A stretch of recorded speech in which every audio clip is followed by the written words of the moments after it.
26, Samadhi. So, Archana, you can start if you have the text. Yes, Rangad, I have it. If we examine the phraseology of the old books, we shall find that the waking state is the consciousness of the material universe, which we normally possess in this embodied existence dominated by the physical mind. The dream state is a consciousness corresponding to the subtler life plane and mind plane behind, which to us, even when we get intimations of them, have not the same concrete reality as the things of the physical existence.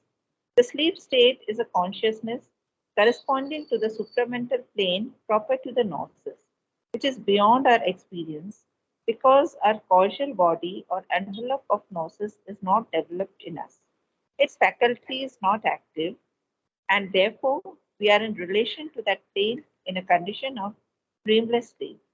The Turiya beyond is the consciousness of a pure self existence or our absolute being with which we have no direct relations at all. Whatever mental reflections we may receive in our dream or our waking or even irrecoverably in our sleep consciousness. Thus, this fourfold scale corresponds to the degrees of the ladder of being by which we climb back towards the absolute divine.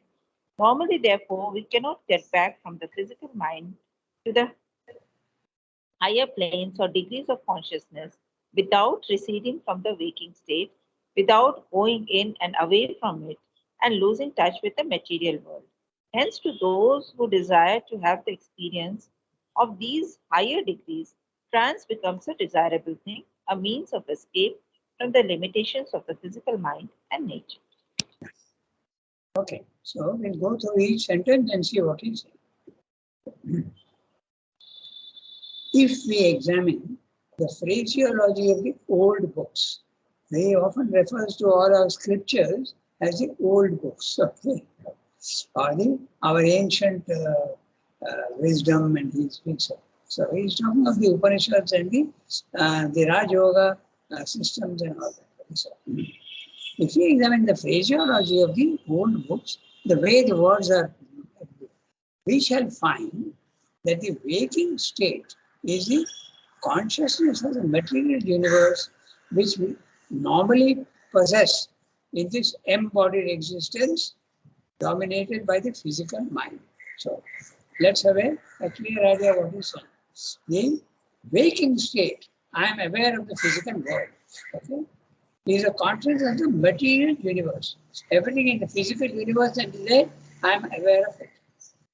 What is in front of me? Naturally, what is behind me or 100 meters away, I don't know. But what is in front of me, I can recognize, and that is a waking state. Normally referred to as the waking state. If you remember the previous words he has used in the earlier paragraphs, Jagrat, Swapna, and Sushupti. Okay. Jagrat, Swapna, Sushupti. Jagrat is the waking world, the gross world. The Swapna is a subtle word. They use the word Swapna because when you are in your sleeping and dreaming, then you are in a subtle world and it is still real, but it is subtle. Okay? It is so subtle that when you wake up, you forget what you have dreamt. But it is real, huh? Don't think it's unreal. Then there is a Sushupti. There is, what is the word he has used? Let me just check.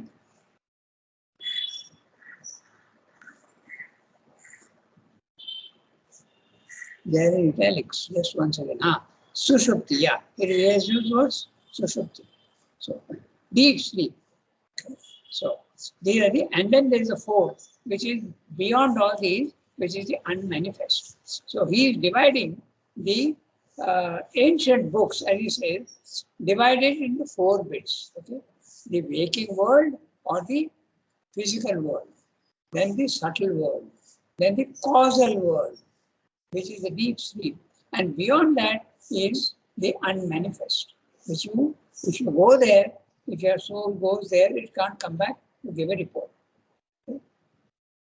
So these are what he is saying. So now, let me see where I am. Yeah.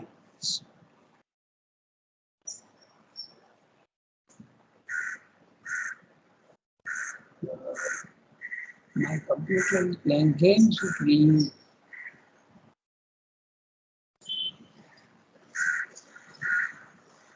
Yeah, I've got it. Okay. So waking state is a consciousness material which we normally possess. Normal human beings possess the waking consciousness. Okay. Then the dream state is a consciousness corresponding to the subtler life plane and mind plane. So you're clubbing. It's a different way of counting, and there's a different physical worlds. So the life plane and the mind plane are in the subtle world. Okay. Beyond the mind plane is the spiritual world. Okay. So then the dream state is a consciousness corresponding to the subtler life plane and mind plane behind, which to us, even when we get intimations of them, have not the same concrete reality as the things of the physical existence. When I have an emotion, okay, it is not as concrete as the physical world. That's obvious. So, simply saying it is less concrete. Although you get intimations, of course, when you have a thought, you are getting intimations from the mind plane. When you are having emotions, you are having intimations from the life plane. So these are not as real to you as the physical world. That's what he said. Have not the same concrete reality as the things of the physical existence. Then he's talking about the third one. The sleep state is a consciousness corresponding to the supramental plane proper to the gnosis. Here he is saying that the sleep state is a consciousness corresponding to the supramental plane proper to the gnosis. He is talking of the, here he is talking of the supramental in the, in his sense, the gnosis. When he uses the word gnosis, he means supramental only, okay, which is beyond the spiritual planes also. And he's saying, which is beyond our experience because our causal body or envelope of gnosis is not developed in us.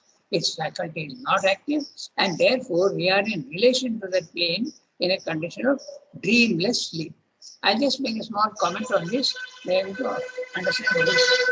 He's telling you that it is not yet developed in us. So what exactly does he mean by that? Okay, if you think of yourself as a house, okay, your whole being is a house, let us say. Okay. You have just bought a 60-40 plot and you have built a house. But you have built only the ground floor. The ground floor is the physical world. And your windows and doors, I go on repeating this one, very, very useful. Okay. So you have built the ground floor and your doors and windows are the senses. You are looking out of the doors and windows and that's all you are seeing in the physical world. Even what you are seeing through your eyes and your ears, hearing through your ears and tasting through your tongue, okay, all these things are not at all the full physical world. It's just one small section of the physical world. So then you have the capacity to, when you get the money, you build the first floor. It is not yet built. So this is exactly what happens also in the spiritual life.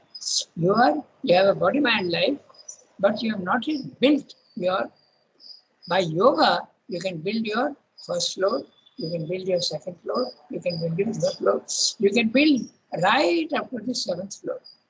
Okay, that's what Srivata and Mother have done. They have gone right up to the 7th floor. So they have built it.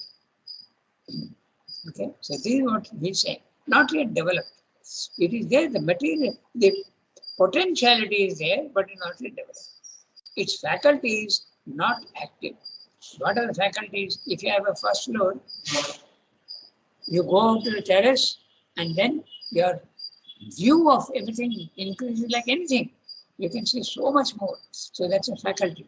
Faculty of sight, faculty of rising in consciousness, rising, all these faculties. There are many faculties will come.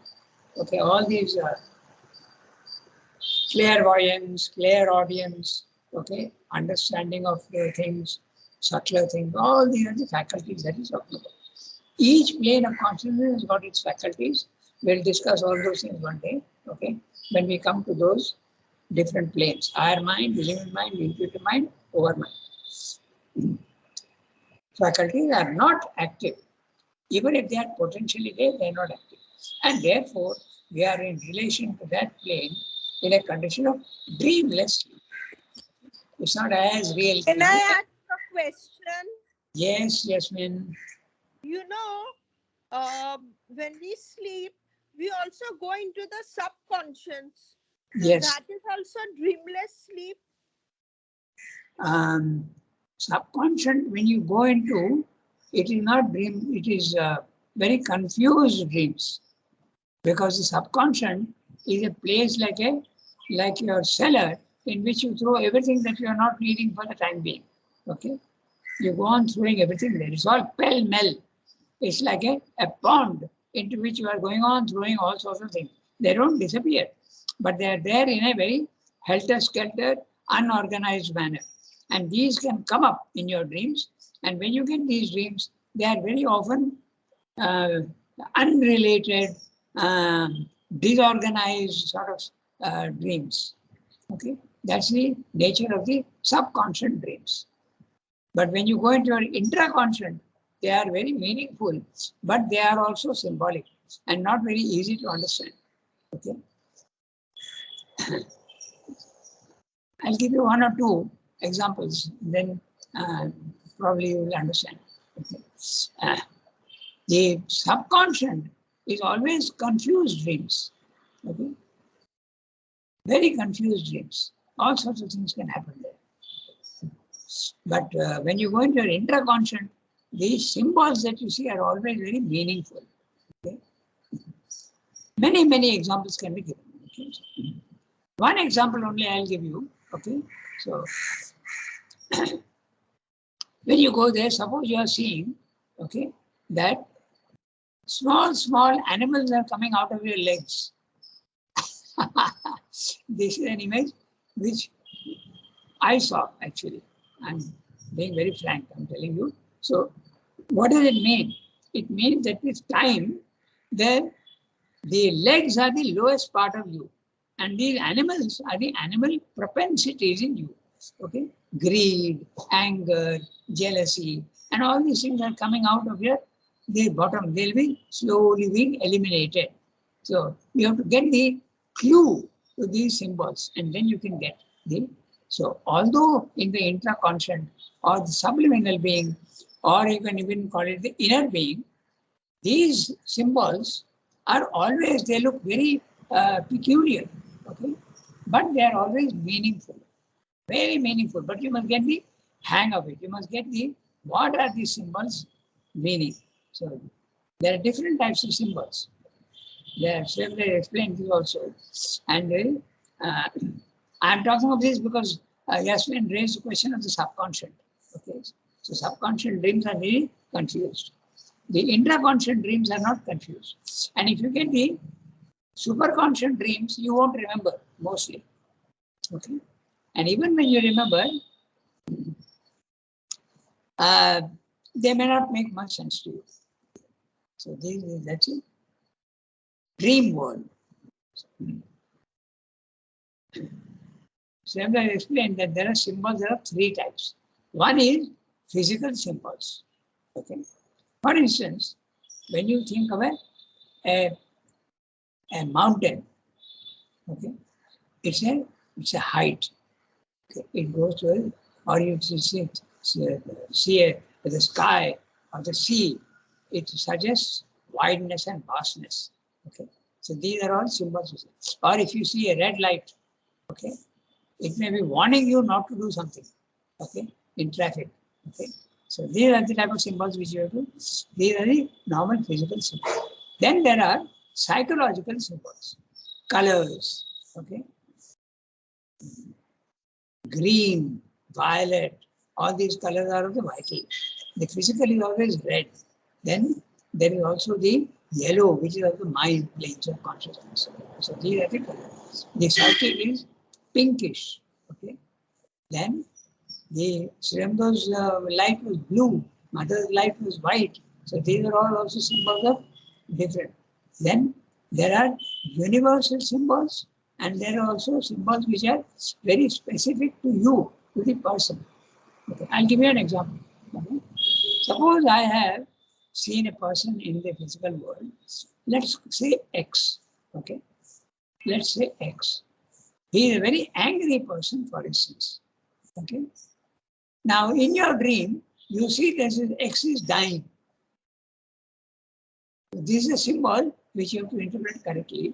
And if you know what it means, it's not that he is going to die, but that element which you are seeing in him is going to die in you. Okay. So these are sort of symbols that you see. I went into symbols because Jasmine asked about the subconscious. Okay. So that also is, it's a dreamless sleep.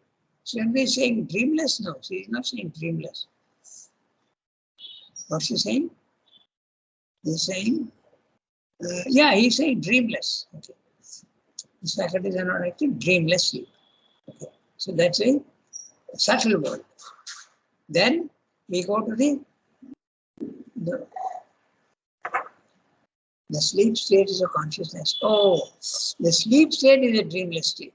That's it, spiritual planes of consciousness, including the supermind. Now he is talking of the fourth, the Turiya, which is beyond. That's a fourth. Okay. The Turiya beyond is the consciousness of our pure self-existence or our absolute being, with which we have no direct relations at all. We are not conscious of our relation with the divine at the highest level. We are not conscious. Turiya is the fourth. Beyond is the consciousness of our pure spiritual self-existence or our absolute being, with which we have no direct relations at all. Whatever mental reflections we may receive in our dream or our waking, or even irrecoverably in our sleep consciousness. You may get these, but you may not be able to recover them. Okay, but you will get reflections of them. That's why when you go to the higher mind level, you are in the truth consciousness, but it's not the truth. It is a reflection of the truth. When the mind becomes silent, the truth is reflected in the substance of the mind. Okay, so that is exactly what happens. Even in a disturbed lake, you will not see the images all around you. You will not see the trees and the sky will not be reflected. But if this water is absolutely calm, without a ripple, the reflection will be very, very clear. So that's why he's saying reflection. Okay? So whatever mental reflections we may receive in our dream or our waking, or even irrecoverably in our sleep consciousness. So when you get into sleep consciousness, normally you can't recover. That's why he says dreamless sleep. So it doesn't mean to say that you have not had dreams. You have had them, but it's very difficult to bring it down and remember them. Okay? I'll tell you one thing interesting. Mother had explained one symbol that she had seen in her dream, and she said that much of it, the details have lost. So even mother, when she's seeing these dreams, sometimes very difficult to retain all these things. And she explained the whole dream that she had, detailed dream that she had. Okay, I won't go into that because that's like another 10-15 minutes. Okay, so this is what you mean by irrecoverably. You get the dreams. You may go to that. In fact, mother said something very interesting. She said about sleep. She said it is the best sleep you get is before 12 o'clock. So if you go early to bed and you get a good rest, that's number one. Secondly, out of the 7 or 8 hours of sleep that you have, children should sleep 8 hours. Adults can sleep less, 6 hours, 7 hours. But the real rest is only 10 minutes when you go to the highest level. Your soul will soar to the highest level, and only 10 minutes. That is the real rest that you get. So This is what she says. So in other words, Sridhar is saying that even if you go there, you will not be able to recover what you experienced there. Yes. Irrecoverably. Okay, so irrecoverably in our dream sleep consciousness. I go to the next sentence. This fourfold scale. So which is the fourfold scale? Jagrat, Swapna, Sushupti, and Turiya. Or if you want more descriptive words, the waking world, the sleep world, the causal world, and the unmanifest world. Or if you want again more description, Sanskrit words, the lowest is the Virat, the physical world. Then there is the subtle world, is the Hiranyagarbha, the golden womb from which the physical world comes out. Okay, that's the Hiranyagarbha. Then there is the Prajna. Okay, Prajna is the wisdom world. That's the one that Shiva is saying, dreamless sleep, the spiritual world. And finally, you have the unmanifest. Okay, the four. So these you use different words, but the division in our ancient books is saying they are fourfold. But you don't need to divide in four. You can divide into five. You can divide. Srimda follows the sevenfold plan, as in the Vedas. And you can do this as you want because there is no clear demarcation between the planes. They all run into each other like the rainbow colors. They run into each other. Okay. So you can draw your line wherever you want because the distinction can be there as you continue, as I said, like more like a ramp, not like a staircase. The fourfold scale corresponds to the degrees of the ladder of being by which we climb back towards the absolute divine. Chandra uses the word ladder, but he's telling you, he's using the word ladder because he has spoken of four. That's why. Ladder of being which we climb back towards the absolute divine.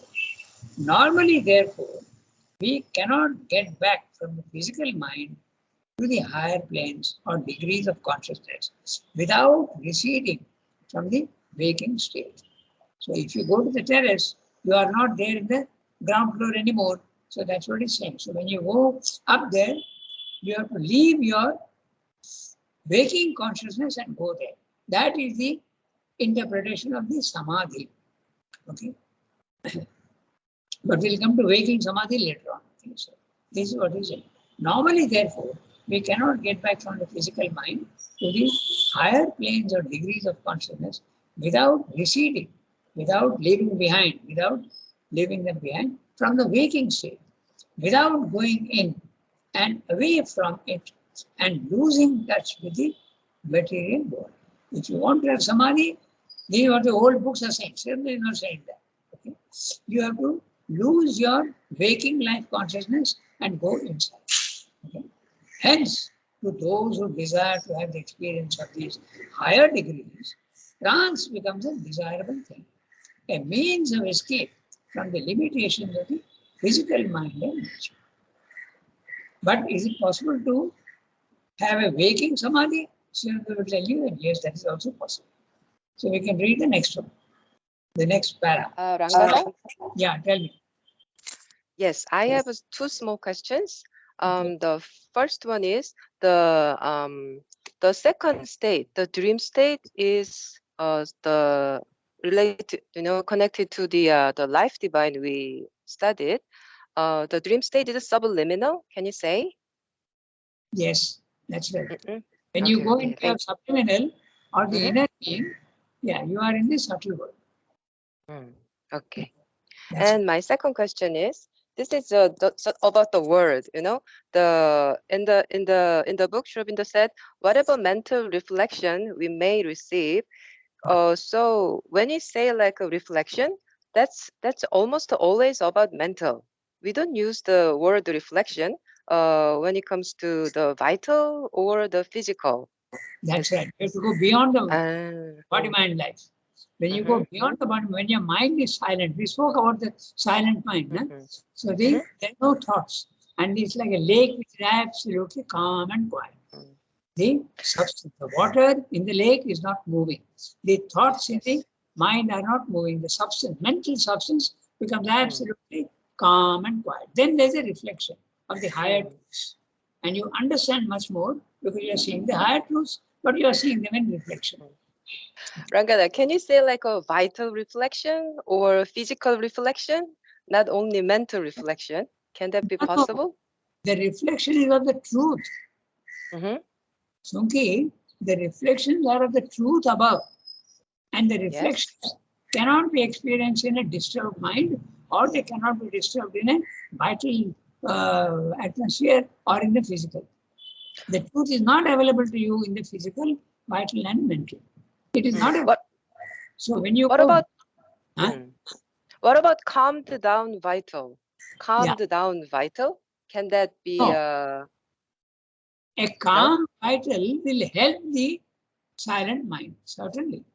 Oh. The reflection is always in the silent mind. Mm-hmm. Okay, thank you. That was my question. But you are using very interesting questions you are saying, because when the vital becomes quiet, the light can enter even into the vital. Okay? The light that, but reflection is something else. We are seeing the truth above. But in a very calm vital, the light can come down and even transform the vital. Normally what happens is the light enters only up to the mind level. Because again, remember my image of the sea. Okay? There are, and when you, in the higher portions of the sea, if you go down 1 meter, 2 meters, the light will still be there. And if you keep going down, down, down, the light becomes less and less and less. And the density also increases much more. So the light from above can penetrate normally into your mind when your mind is silent. But your vital may not be so silent, but if the vital also is purified, then the light can go down even into the vital, okay, and even transform it. In Sriyamdo's case, the light went down right to his feet, okay, and that's why there was a change in the body also. His body became absolutely of a golden color, okay? But that's very rare for yogis. So when you speak of the reflection is only in the mind, okay? The reflection is in the silent mind, not even the mind. But when you are speaking of vital and body, the light from above can come and transform the mind and transform the more the light enters the mind, you are far superior to a normal man. When the light enters your vital, you are even a superior yogi because your vital also is pure. Only the body remains untransformed. It's a gradation. Okay. Okay. Thank you, Rangada. Okay. So now we read the next one. Yasmin, do you have the text? Yes, please. Then can you read the next para? Yes, please. Go ahead. Samadhi or yogic. Samadhi or yogic trance retires to increasing depths according as it draws further and further away from the normal or waking state and enters into degrees of consciousness less and less communicable to the waking mind, less and less ready to receive a summons from the waking world. Beyond a certain point, the trance becomes complete, and it is then almost or quite impossible to awaken or call back the soul that has receded into them.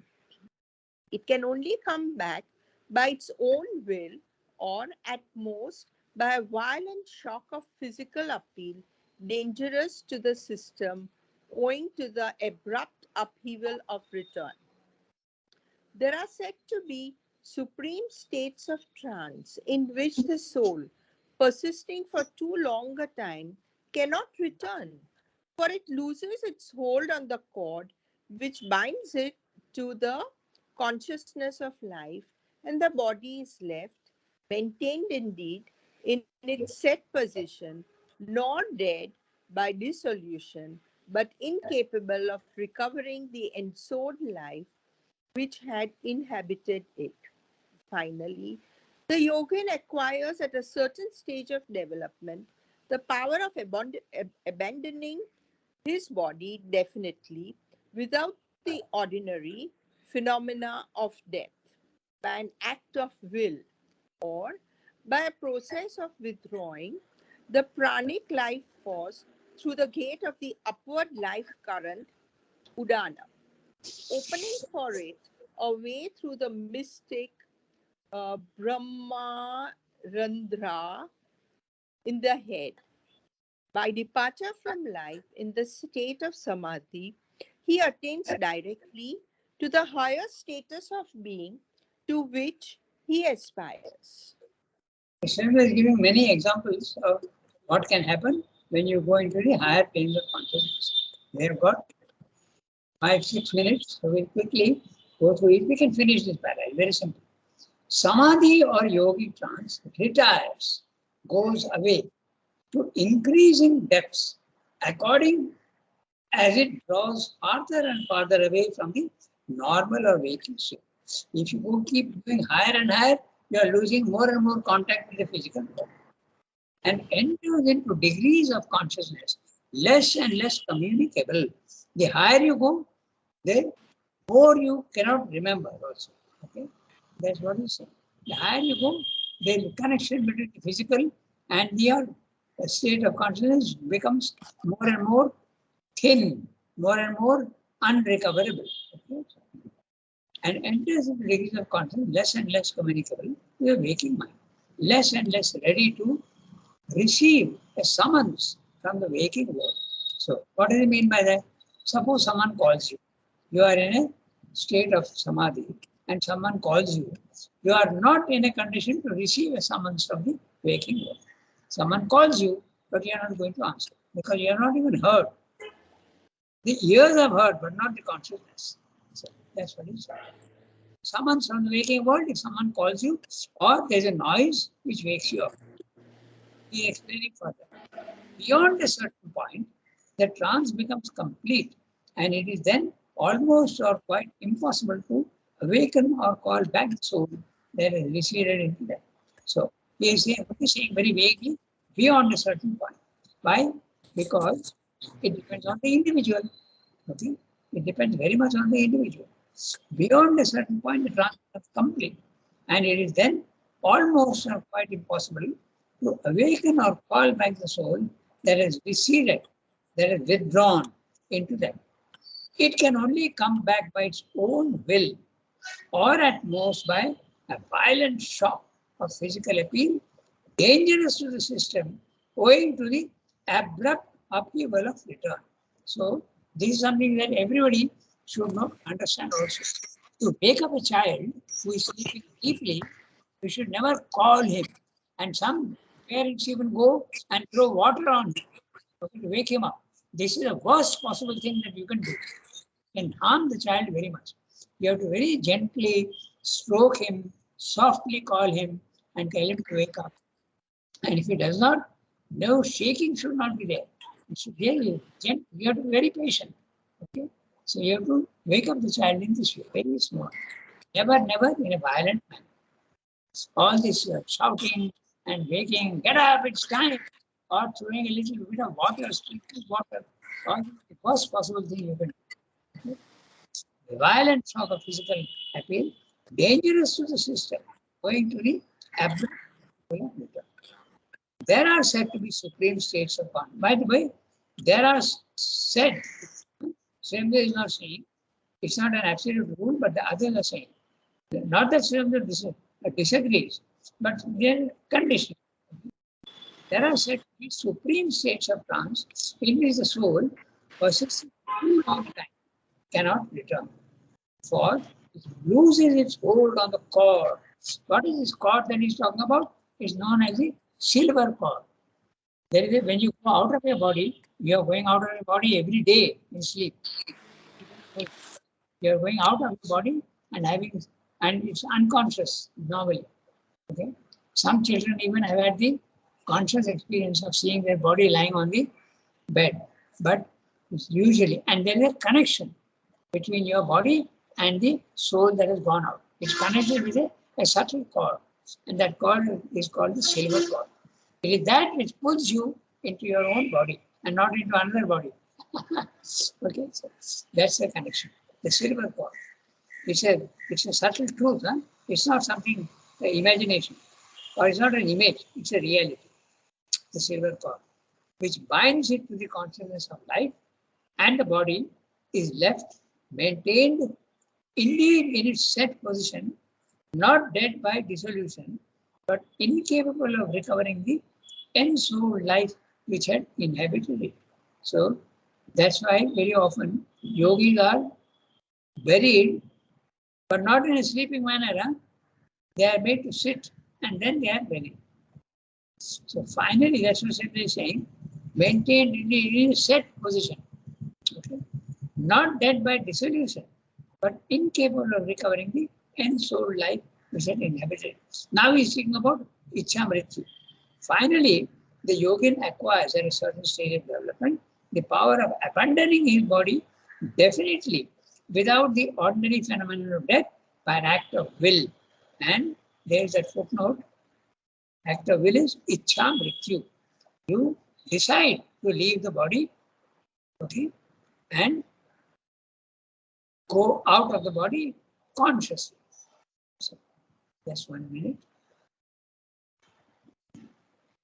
By an act of will, or by a process of withdrawing the pranic life force through the gate of the upward life current, Udana. Now, this Udana also, we'll have a brief discussion on that. Just as there is normal energy which takes many forms, the energy can be electrical, it can be mechanical, it can be nuclear, it can be even muscular energy. So, just like that, the prana in the body normally takes 5 forms. Okay, Udana is the one that allows you to go out of your body, out through the head. The Brahmarandhra, the word Randhra means a hole. Okay, it's a cavity. Brahmarandhra, that's known as the top of the head. You go out through the top of the head. Okay, Brahmarandhra in the head. So Udana is the one that makes you go out. Then there is the Apana. Apana is the one that actually allows you to your excretion, okay, urine and feces. That is the Apana. Then there is a Samana. Samana is the one that distributes the food and your oxygen to the whole body. So, and there is also the Prana. So these are the 5. Samana, Udana, Apana, Samana. Okay. These are the different energies that have different functions in the body. By departure from life in the state of Samadhi, he attains directly with a higher status of being to which he aspires. Depends on what you want to go. And to whatever you want to go, you can go. Now, of course, you can't go to the highest level if you don't have the capacity. So you must have the capacity for that. So this is the Samadhi. That's why Samadhi is given so much importance in our Indian culture. Okay. Now we have gone beyond our time, so we stop here. Next time we'll read in the dream state itself. Okay. So we'll read that next time. So, au revoir, everybody. Thank you, Rangata. Au revoir. Thank you, Rangata. Au revoir. Thank you, Rangata. Okay, au revoir, everybody. Sunki, I hope what explanation you wanted is clear now. Huh? Reflection. Yes, I understood. Okay. Okay, Merci bye. beaucoup.